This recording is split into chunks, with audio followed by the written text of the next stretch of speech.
Glasgow, the city where peace talks seem to be getting somewhere.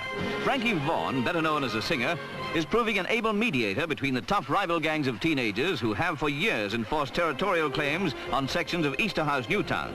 Violence has been their method, a violence which has earned Glasgow the reputation as the toughest city in Britain. The gangs proudly daub their names on walls throughout the housing estate. They are names which spelled fear for thousands of law-abiding citizens. It was fear with good reason. But each day, the hope that gang warfare and terrorism is nearing its end grows stronger. For years, the local authorities have struggled with the problem. Their efforts, though commendable, were fruitless. The Glasgow gangs still exist. In a city of over 1 million good people, there is still a minority prepared to resort to explosive violence for kicks. How did Joe Devlin, not yet 17, become leader of the Shamrock? I've done my time inside. Everybody just, take me for a till man, because I do things people don't do, Like I say, I'm always at the front of the crowd if there's a fight, I'm always right in the front if there's any damage. Nearly everybody wants to get the front, but I always seem to end up in the front, when there's a fight. You fight with your fists? No, we'll use hatchets and other kind of weapons, anything at all, You might kill somebody. Well, you don't think you're going to kill him. I mean, like say, if 60s plunge him at the same time, it's a good chance, but you don't think you're going to kill him till maybe after that. He might be seriously ill or something like that, But you don't think you're going to do him in. But it's happened a couple of times. Like I said, the boys killed that bloke in the fleet, did him in. Some of the boys did a bit of grassing. 4 of them stayed time. We don't like that at all. That's how we go down that time to see the score, How did you feel when you heard that somebody had actually died there in a fight? I get a good night's sleep after that. I don't bother. Saturday night in Glasgow is busy night for the hospitals. Victims of casual violence queue for treatment alongside the 20th century's more orthodox casualties. In 1967, there were 1,465 reported crimes of violence in Glasgow. But the real figure is likely to be greater. The doctors have to take their patient's word for the cause of their wounds. It is often wiser not to talk. This boy said he fell on a bottle. Perhaps he did. Drink is often the fuel of violence, and alcoholism is 5 times more common in Scotland than England. It is not the only cause. The gangs will fight cold sober, while the drunks sit it out. Glasgow sprawls over 62 square miles, but the entertainment spots are crammed into a few streets in the city centre. On Saturday, all roads lead to Sauchiehall Street. Everything is planned to nip trouble in the bud. The front door is heavily guarded, and each male must submit to a frisking. Some are known to the doormen and are asked firmly to go elsewhere. But the weapons are not easy to find. Only the boys are frisked, and a sharpened steel comb slips easily into a handbag. The more experienced gang members take good care not to be caught in possession of an offensive weapon. To combat gang violence, the Chief Constable has formed a special squad of men, known to the gangs as the Untouchables. The police, who say they are on top of the problem, never officially use the word gang fight. Sergeant Master, you're one of what I understand in Glasgow referred to as an untouchable.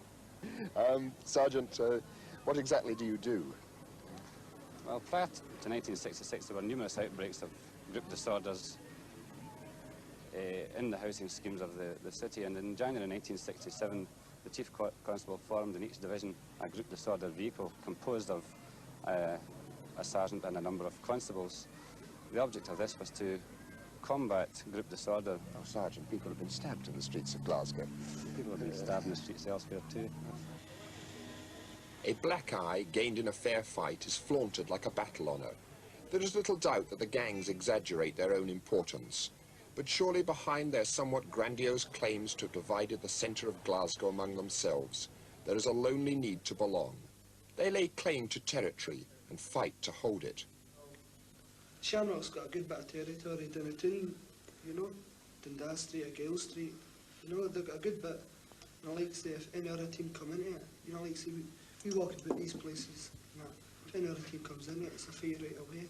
That's the way it goes. Yummy, yummy, yummy, with a sister combi, and we feel like shoving a tune. The identification with the gang is sometimes total. The Cumbie gang claim the rapidly vanishing slumland of the Gorbals as their territory, but few live there. When I asked where they lived, they replied not with place names, but with the names of their nearest gang. I live beside the Shamrock. I live beside the Fleet. I live beside the Bundy. I live beside the Hull. So most of you live north of the river? Yeah. Well, how you run with a gang on the south side? Because of the best team in here. Because everybody used to come for here. For the suicide. That's it, you just keep them back down to suicide. And we're the best team in Glasgow. It's like a regiment. Oh, It is, isn't it? It's like a clan. Black watch It's like a clan. I mean, you stand by them. it's just mates you've got. You get more mates out. You just be running about with one or two mates, you know. Well, look at the birds we've got, they're brilliant. Oh, that's a dollar, yummy. Two slaps. Most people who come from the south look at the Gorbals and they say, hell with that place. I mean, that's really the worst place I've ever seen, and yet it means a lot to you. Why? Because we originated from here, and we're going to stay here, no matter what comes up or what comes down. You grow up here, don't you? Well, what's it got that the new places haven't got? Atmosphere. I mean, people are friendly down here now. I mean, the atmosphere in these schemes. What does the gang mean to you, Joe? How important is it in your life?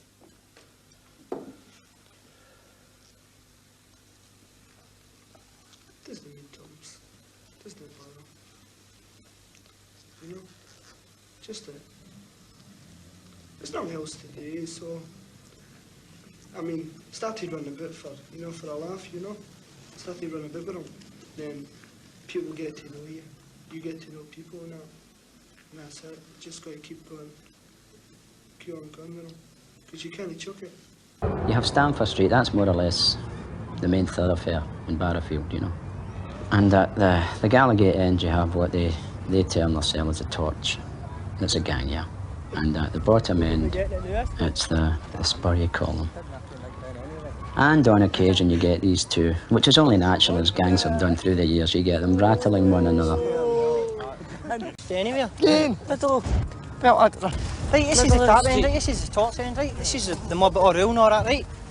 Down here, that's all the mob, but they all run away and all that, and we go down. Come up, well, they're game when they come up when we're all waiting. But see, like, when we're all waiting, they all scamper like wee rats going in holes. A mile to the east of Glasgow city centre, behind the stands of Celtic football ground, is Barrowfield, the hardest place to live in a hard city. It's one of the roughest housing schemes in Britain. 2 or 3 times a week, families watch from their windows as the Torch and the Spur, successors to the razor gangs of the 60s, turn Stamford Street into what the Scottish papers have billed as Nightmare Alley.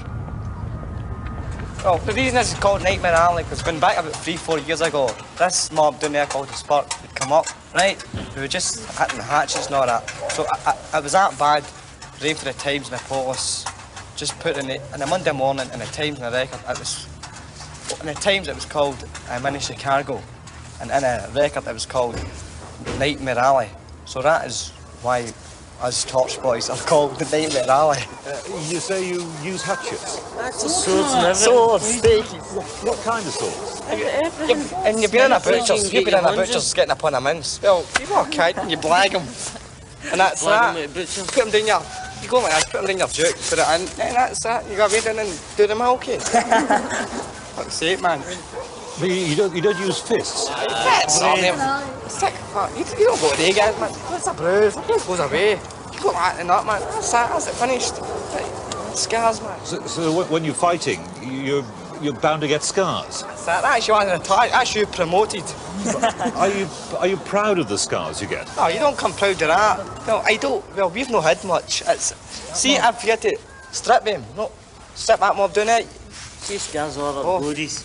That's like a map of Scotland.